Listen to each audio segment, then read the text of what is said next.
তা একজন লোক রাসূলুল্লাহ সাল্লাল্লাহু আলাইহি ওয়াসাল্লামের জামানায় মূর্তি পূজা করতেন। একটা মূর্তিকে অনেক ভালোবাসতো, অনেক ভক্তি শ্রদ্ধা করত। তো মূর্তি পূজা করার পরে মূর্তিকে রেখে সে চিন্তা করলো আমি একটু বাইরের থেকে ঘুরে আসি। মূর্তিকে ঘরে রেখে বাইরে কাজে গেছে। কাজ থেকে আসার পরে সে দেখতেছে মূর্তিটা ভিজা। সে চিন্তা করলো যেহেতু আমার প্রভুর গায়ে পানি, অবশ্যই এটা কোনো রহমতের পানি হবে।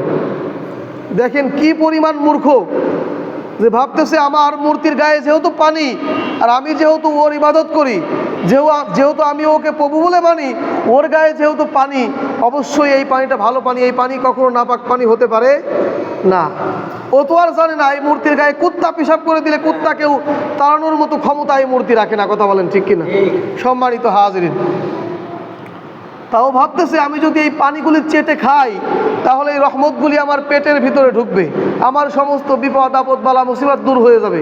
এই চিন্তা করে যখন চাটা শুরু করছে, চাটতেছে আর ভাবতেছে কিরে রহমতের পানি তো মিষ্টি হওয়ার কথা, এই পানি নুনতা নুনতা লাগে কারণ কি? হাদিসের ভিতরে আসছে, এটা কিন্তু হাদিসের ঘটনা।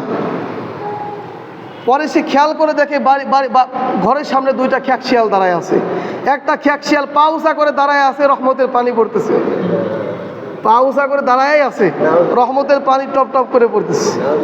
তখন চিন্তা করলো হাই হাই হাই হাই, আমি কার ইবাদত করি, আমি কোন মূর্তির উপাসনা করি যে তার গায়ে একটা প্রাণী পেশাব করে দিলে সেই প্রাণীটাও খেদানোর মতো কোনো ক্ষমতা রাখে না, যেই প্রাণীটা কুত্তা দেখলেও ভয়ে দৌড়ায়। কথা বলেন ঠিক কিনা? আর আমার কেমন প্রভু, যে প্রভুটা এই শিয়ালকে খেদানোর মতো কোনো সাহস, কোনো ক্ষমতা ওর নাই।